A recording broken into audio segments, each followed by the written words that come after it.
Assalomu alaykum go'zal muslimalarim. Bugun sizlar bilan yana bir ajoyib ko'ylagimizni modellashtirishni o'rgataman. Buning uchun bizga har doimgidek asos andoza kerak bo'ladi. Men har doim Millerisning metodikasi bo'yicha tayyorlangan asos andozadan foydalanaman.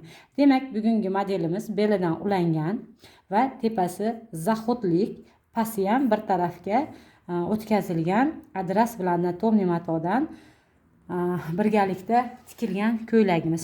Bizga asosiysi libosimizni ichi oddiy qilingan, ustidagi zaxoti bilan yubka qismini modellashtirishni o'rgataman. Buning uchun asos andozamizni bel qismidan kesib ajratib olamiz.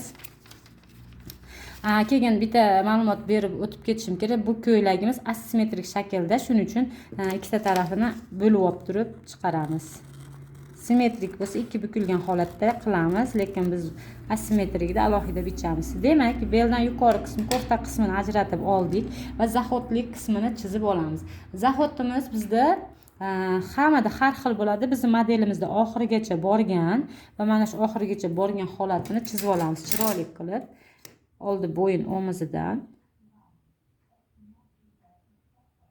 Xohlasangiz avval shaklda, xohlasangiz to'g'ri lineykada qilsangiz ham bo'ladi. Men ozgina mana chiroyli bo'lishi uchun sayqallab olaman. Demak, zaxotimiz mana bu yergacha qilinadi. Endi yaxshilab e'tibor beramiz shu yerga qizlar. Bizning skladkamiz qaysi tarafga qaragan va qanday holatda bo'ladi. Har doim mana bu vitichkani bu tarafida olamiz. Ikkala vitichkani ikkita skladkaga beramiz. Bizda ikkita skladka berilgan. Demak, birinchi bo'lib biz ajratib olamiz. Bizga bu taraf kerak emas. Kesib olib tashlaymiz. Yaxshilab e'tibor berib turasizlar. Mana endi bu vitichkani bu tarafga ko'chirib olamiz. Bu vitichkamiz bizda 3 sm vitichka, mana 3 sm. Buni bekitib olamiz.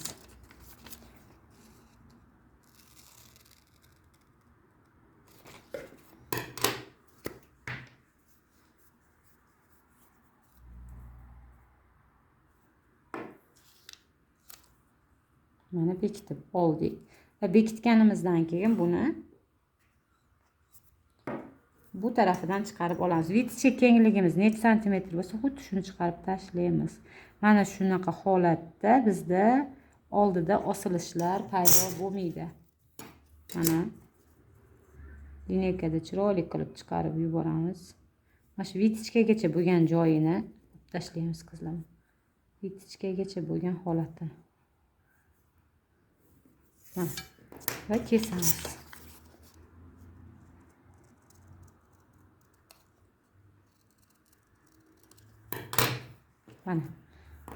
Va mana shuni beliga qilganimizda qizlar oldi qismida zaxotimizda osilishlar yo'q bo'ladi. Endi skladkalarga e'tibor beramiz. Skladkalarimiz qaysi tarafga yo'nalganligiga e'tibor beramiz. Mana bu vitichkani skladkaga berish uchun skladkamiz mana shu vitichkagacha borish kerak yoki vitichkadan o'tib ketish kerak, urilib. Pastdagi vitichkamizni ham xuddi shunaqa qilib qilamiz. Demak, bizda ikkita skladka bu yerdan va bu yerdan ikkita skladka. Skladkalarni avval chizib olamiz modellashtirishdan oldin. Mana yaxshilab e'tibor beramiz. Ko'krak markazigacha yoki ko'krak markazidan mana kesib o'tib ketadi. Ikkinchisi ham xuddi shunaqa pastdagi vitichkagacha yoki unga tegib o'tib ketadi. Mana. Demak, navbatdan birinchi bo'lib yuqoridagi vitichkani ko'chiramiz. Kesib olamiz. Mana. Va bu vitichkani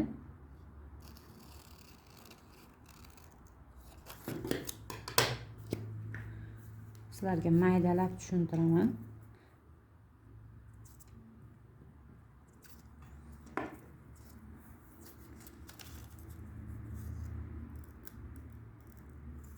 Ozgina kesish kerak ekan, shunday o'tib qoldim endi. Mana oshgan joyini kesib olib tashlaymiz. Mana bitta skladkamizga haq berildi. Endi ikkinchi vitichkamizni. Bu skladkamiz ham vitichkani mana eng yuqori qismigacha kesdim va mana Demak, buni ham bekitamiz va skladkaga ochamiz. Voy, mana. Bitishga chiziqlar yonma-yon bo'lsa, mana. Yaxshilab e'tibor beramiz. Shu yetiga hali jarayon tugamadi qizlar. Sizlar yaxshiroq ko'rish uchun boshqa rangligidan foydalanamiz. Demak, matoga xuddi shunaqa holatda qo'yamiz. Agarda sizlarga bu skladka yana ham ko'proq bo'lishi kerak bo'lsa, faqat hozir vitishkani haqqi berildi-da, biz mana bu skladkamizni yana ham uzaytirishimiz mumkin. Qarang, mana davom ettiramiz va buni ham davom ettiramiz va istaganimizcha kenglikda ochib, mana kengaytirib, skladkani kengaytirishimiz mumkin. Hozir bizga shu norma yetadi. Bekitib olaman. Sizlarga tushunarli bo'lishi uchun ko'rsatdim buni.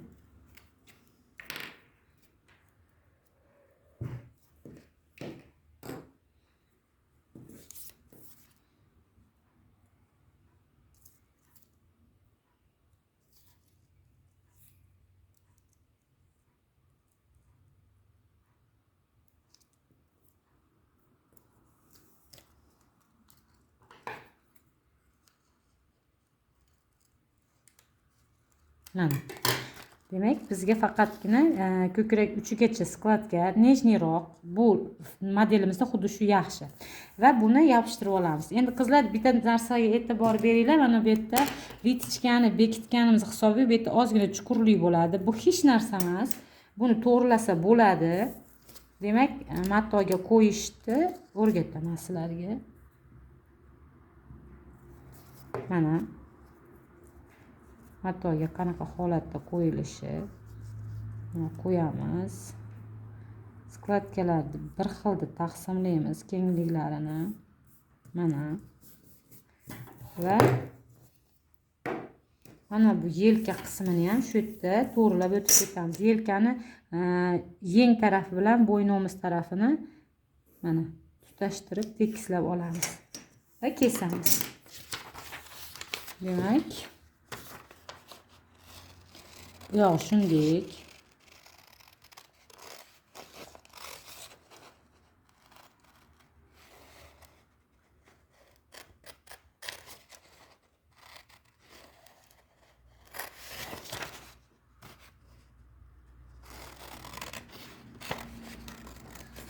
O'zimiz chiroyli figura berib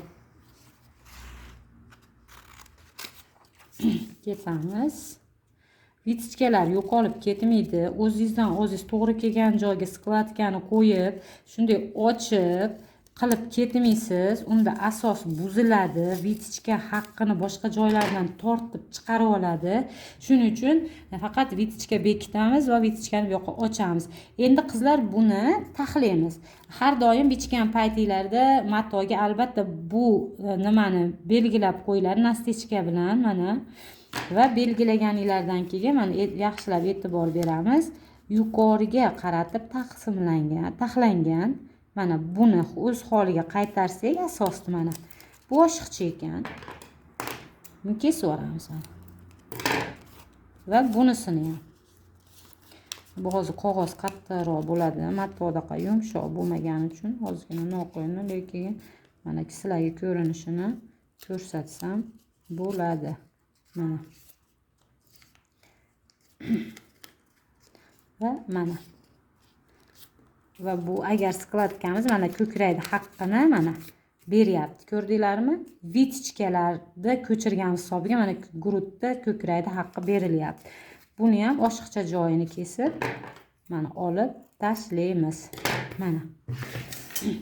Demak, ko'krakni haqqi berildi. Mana ko'krakni o'rni chiqdi. Agar yana ham katta qilmoqchi bo'lsangiz, skladkani oxirigacha kesamiz va mana ochilgan holatda matoda xuddi shunaqa qilib bichib olamiz. Bir tarafini kofta qismi bo'ldi.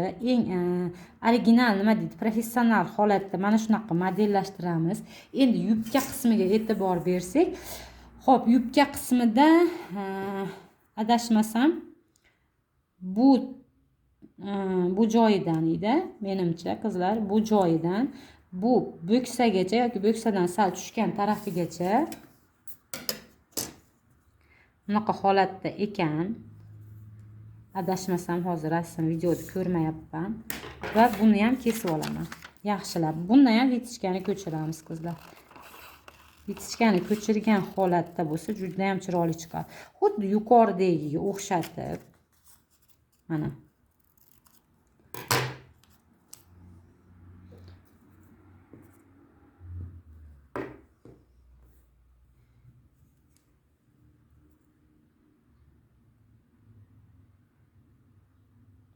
bekitib olamiz. Qarang. Bekitib olganimizdan keyin bu tarafda ham bekitib olamiz. Mana shunda quyilib chiqadi mana. Qarab turing. Mana. Oxirigacha kessak bo'laveradi.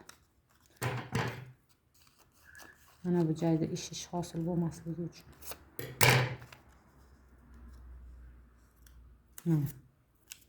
Ko'rdingizmi? Vitichkani bekitamiz. Mana shunaqa holatda bichib olsak, mana bu belimizga mana bulavkalab qo'yishim kerak ekan, yaxshi bo'ladi. Va bu mana tushyapti. Ko'rdinglar-a? Qo'limni olib turaman. Mana bu yerga qo'ydik va mana bu bo'lyapti. Va belga quyilib turibdi. Mana. Bu yubka qismi oson, uzun qismi. Demak, bugungi libosimizni modellashtirishimiz shunaqa qizlar. Buni xohlagan joylarga skladkan qilishinglar mumkin, xohlasanglar zaxodni oxirigacha emas, yarmigacha qilishinglar mumkin. Bu sizlar xohishinglar. Mana, e'tiboringiz uchun rahmat qizlar.